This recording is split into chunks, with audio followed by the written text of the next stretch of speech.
Short term में यदि आपको कोई प्रेडिक्शन चाहिए है, कल की आपकी मीटिंग कैसी होगी, आप 5 दिन बाद एक ट्रैवल करना चाह रहे हैं, ये ट्रैवल हो गया है आपका, अब आप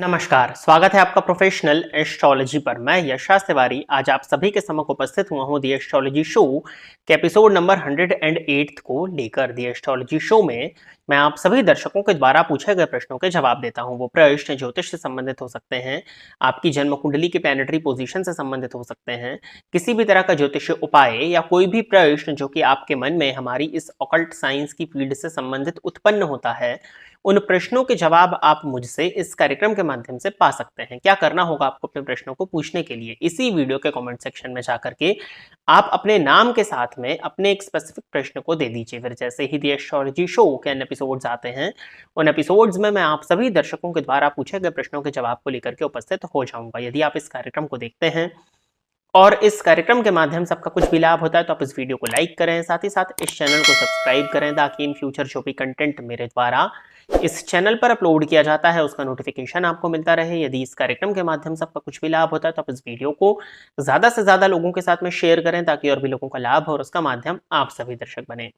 यदि आप जानना चाहते हैं कि आपका वर्ष 2025 कैसा जाने वाला है, आने वाला मंथ आपके लिए कैसा होने वाला है, हमारे इस वीडियो के डिस्क्रिप्शन बॉक्स में शुरुआत में ही 2 प्लेलिस्ट का लिंक दिया हुआ है। उन दोनों ही प्लेलिस्ट के लिंक पर क्लिक करते ही आप अपने पूरे वर्ष और अपने पूरे मंथ का हाल जान सकते हैं। साथ ही साथ क्या उपाय आपको करना चाहिए जिनको करके आप अपने इस जीवन को और बेहतरीन बना सकें, इस विषय में भी चर्चा हमारे इस चैनल पर की जा चुकी है। तो जाकर के अवश्य ही इस प्रोग्राम को देखने के बाद में उन प्लेलिस्ट को चेक कर लीजिएगा। अब हम बिना विलंब किए अपने आज के इस कार्यक्रम की शुरुआत करते हैं और आज के इस कार्यक्रम का जो पहला प्रश्न है गौरव शर्मा जी का है। उन्होंने पूछा है कि गुरुदेव प्रणाम, यदि सिंह लग्न में शुक्र तीसरे घर में स्वराशि में हो और उसकी महादशा चल पड़े तो क्या ये महादशा उस जातक के जीवन की बेस्ट महादशा होगी या फिर बाधक घर में होने के कारण स्ट्रगल और फिजूल की भागदौड़ को अधिक देगी? देखिए, सबसे पहले तो तीसरा भाव को आप बाधक के रूप में क्यों देख रहे हो? तीसरे भाव को आपको बाधक के रूप में नहीं देखना है। यदि आप बाधक के कॉन्सेप्ट पर जाएंगे तो बाधक का कॉन्सेप्ट टोटली डिफर करता है। स्थिर लग्न में तो वो भाग्य भाव के स्वामी को ही या भाग्य भाव को ही बाधक बना देते हैं, वो हमारा विषय नहीं है। हालांकि तीसरा भाव पराक्रम का है, तीसरा भाव पुरुषार्थ का है, तीसरा भाव आपकी कम्युनिकेशन स्किल्स का है, तीसरा भाव आपके पड़ोसियों का है। और कहीं ना कहीं ये सभी चीजें आपके लाइफ में बहुत ज्यादा काम आती हैं। आपकी कम्युनिकेशन स्किल्स से ही आपका जीवन चलता है, क्योंकि बिना बातचीत किए तो जीवन चल नहीं सकता है। आपका पुरुषार्थ, आपका परिश्रम यदि आप नहीं करेंगे तो कैसे चलेगा? नेटवर्किंग का विचार भी किया जाता है आजकल, नेटवर्किंग भी तीसरा करो। और आपके पड़ोसियों से भी कहीं ना कहीं आपको कभी ना कभी तो टच में आना ही पड़ता है, तो उनकी भी हेल्प की आवश्यकता आपको अपने जीवन काल में पड़ती है। तो तीसरे भाव को आप बाधक के रूप में ना देखें। हाँ, ये पराक्रम का स्थान है, मेहनत का स्थान है। 8वें से 8वां हो जाने के कारण ये भी अकारक भाव होता है और कहीं ना कहीं आपके जीवन काल में परेशानियों को उत्पन्न करता है। अब देखिए, तीसरे भाव के स्वामी शुक्र होकर के तीसरे भाव में बैठे हैं तो यो यो भावा स्वामी दृष्टो युक्तो वा तस्य भावस्य वृद्धि ही। अब तृतीय भाव के स्वामी यदि तृतीय भाव में ही बैठे हों तो कहीं ना कहीं तृतीय भाव पुरुषार्थ की वृद्धि होगी। अब ज्योतिष शास्त्र कहता है कि तृतीय भाव में पापक ग्रहों का रिजल्ट ज्यादा अच्छा है। इसका ये मतलब नहीं कि शुभ ग्रह का प्रभाव वहां खराब है। तीसरे भाव में पापक ग्रहों का प्रभाव ज्यादा अच्छा माना जाता है क्योंकि ये व्यक्ति को ज्यादा पुरुषार्थी, ज्यादा मेहनत करने वाला बनाते हैं। अब शुक्र क्या है? सुख के कारक है, आनंद के कारक है। उनका पुरुषार्थ पराक्रम से कुछ बहुत ज्यादा लेना देना है नहीं, परंतु फिर भी वो एक शुभ ग्रह है और नैसर्गिक रूप से शुभ ग्रह होकर के तृतीय भाव में स्वराशि के बैठे हैं तो ये आपको स्मार्ट वर्क करने वाला बनाएंगे। हो सकता है पुरुषार्थ करने में आप थोड़ा सा लेजी हो क्योंकि शुक्र का नेचर है वो, बट कहीं ना कहीं आप स्मार्ट वर्क करेंगे और स्मार्टनेस के थ्रू, लोग स्किल्स के थ्रू आप अपने काम को निकाल लेने वाले या निकालने वाले साबित हो सकते हैं। अब बात आती है कि इनकी महादशा आपको आ गई है तो शुक्र आपकी कुंडली में 10th हाउस और 3rd हाउस के लॉर्ड होकर के 3rd हाउस में स्वग्रही होकर के बैठे हुए हैं। शुक्र की महादशा आपके लिए अच्छी होगी। हाँ, बट आपने जो कहा है ना कि जातक के जीवन की बेस्ट महादशा, तो इसको मैं जातक के जीवन काल की बेस्ट महादशा नहीं कहूंगा क्योंकि केतु शुक्र की दशा है। सूर्य, चंद्रमा और मंगल, सूर्य लग्नेश होते हैं, चंद्रमा लग्नेश के मित्र हैं और मंगल आपके लिए इस लग्न में भाग्येश होते हैं, तो इनकी महादशा आपके लिए कहीं ज्यादा बेस्ट कही जाएगी। शुक्र की महादशा को मैं आपके लिए बेस्ट नहीं कहूंगा। हाँ, शुक्र की पोजीशन अच्छी है, शुक्र के नक्षत्र को इत्यादि को देखना होगा और आपकी जन्म कुंडली में षडबल इत्यादि पर विचार करना होगा। शुक्र के नवांश में शुक्र की पोजीशन को देखना होगा। तो कह भी सकते हैं कि 20 साल की महादशा है तो आपको अगर जवानी में मिल गई तो आपके लिए बेस्ट महादशा हो जाए, बट बेस्ट महादशा होगी जनरल 4 लाइन के प्रश्न में तो नहीं कहा जा सकता है। स्ट्रगल और फिजूल की भागदौड़ अधिक रहेगी। देखिए फिजूल की भागदौड़ के विषय में तो मैं नहीं कहूंगा, हाँ स्ट्रगल जरूर थोड़ा देखने में मिल सकता है, लेकिन आनंद होगा जीवन में, खुशी होगी जीवन में, मनोरंजन होगा जीवन में, घूमने फिरने जा सकते हैं, इंजॉयमेंट के साथ में रहेगा। स्ट्रगल तो देखिए हर किसी के जीवन में, ऐसा कोई व्यक्ति नहीं जिसके जीवन में स्ट्रगल ना हो। आप उसको अरबों की संपत्ति दे दें तो भी वो अपने आप को कहीं ना कहीं स्ट्रगलिंग मानेगा ही मानेगा। तो स्ट्रगल तो देखिए है ही। तृतीय भावगत शुक्र स्वराशि के हैं और उनकी महादशा है, तो आपको कोई बहुत ज्यादा चिंता करने की जरूरत नहीं है। आपको आपके करियर में ग्रोथ ही देखने में मिलेगी, बट पुरुषार्थ पराक्रम से मत घबराइएगा और अपनी स्किल्स को डेवलप करने के प्रति ही आप लगे रहें। आपकी कम्युनिकेशन स्किल्स में आप सुधार लाते रहें, यही करना आपके लिए इस दशा में बेनिफिशियल होगा। आगे बढ़ते हैं। अगला जो प्रश्न है ये अरुण सैनी जी का है। इन्होंने पूछा है, क्या मैं नीच के शनि के लिए शनि मंदिर में तेल चढ़ा सकता हूं क्या, या कोई और उपाय भी लाभकारी होगा? आपकी कुंडली मैंने देखी थी निःशुल्क जन्म कुंडली अध्ययन के कार्यक्रम में, तो आपको जो मैंने उपाय बताए हैं सबसे पहले तो उन उपायों को करिए। कोई और उपाय भी लाभकारी होगा। देखिए शनि से संबंधित किसी भी तरह की परेशानी यदि आपको जा रही हो, शनि नीच राशि में हो, शनि की 7.5 चल रही हो, शनि की ढैया चल रही हो, शनि की पनौती चल रही हो, आपको हनुमान जी की आराधना करनी चाहिए। हनुमान चालीसा का पाठ कर सकते हैं और बजरंग बाण का पाठ कर सकते हैं। हनुमान जी की आराधना करिए, हनुमान जी को चोला अर्पित कर सकते हैं, हनुमान जी की आरती आपको करनी चाहिए, सुंदर कांड का पाठ आप कर सकते हैं, राम नाम का जाप भी आप हनुमान जी को सुना सकते हैं, क्योंकि राम जी के नाम से हनुमान जी प्रसन्न होते हैं।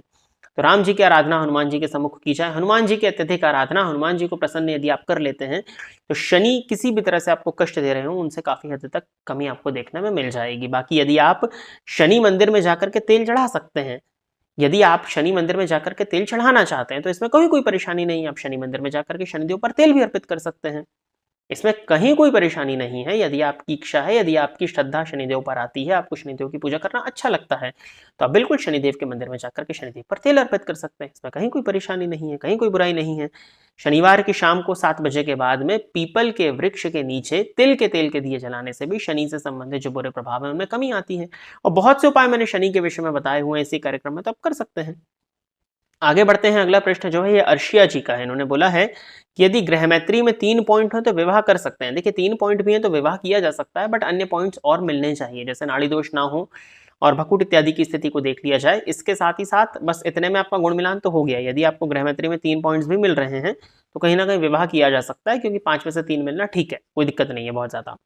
बट ग्रह मिलने चाहिए, जो वर और वधु हैं उनकी जन्म कुंडली के ग्रह मिलने चाहिए। दोनों के ग्रह जो हैं वो एक दूसरे से संतुष्ट होने चाहिए, सेटिस्फाइड होने चाहिए। दोनों का 7th हाउस एक दूसरे से सेटिस्फाइड होना चाहिए, पहली चीज। दूसरी चीज, दोनों की आने वाली महादशा पर भी विचार कर लिया जाए, ये करना भी ज्यादा उत्तम होता है, क्योंकि दोनों की महादशा यदि एंटी होगी तो उनको जीवन को आगे बढ़ाने में परेशानियों का सामना करना पड़ेगा। और ग्रह मैत्री इंपॉर्टेंट है, 3 पॉइंट यदि आपके मिल रहे हैं तो भी आप आगे बढ़ सकते हो, बट अब ये देखना होगा कि वो किन 2 ग्रहों की ग्रह मैत्री। यदि शुभ ग्रहों की ग्रह मैत्री आ रही है तो कहीं कोई परेशानी नहीं है।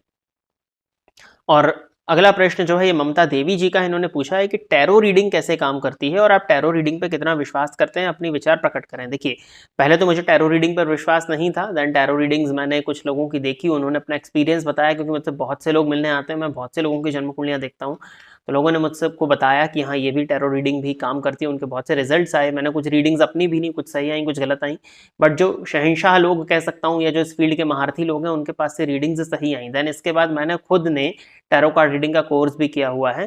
देन टैरो कार्ड रीडिंग मुझे समझ में आया कि हाँ काम करती है। आप स्पिरिचुअल होने चाहिए, आप धार्मिक होने चाहिए, आपके अंदर आध्यात्मिक ऊर्जा होनी चाहिए, आप शास्त्रोचित कर्म को करने वाले हैं, आपके कार्ड्स यदि प्रॉपरली चार्ज्ड हैं, आपको अपने इष्ट, आपके ईश्वर पर यदि विश्वास है, तो टैरो कार्ड रीडिंग भी आपको एक एक्यूरेट प्रिडिक्शन दे सकती है। बट हाँ टैरो कार्ड रीडिंग पर आप लॉन्ग टर्म के लिए रिलाय नहीं कर सकते।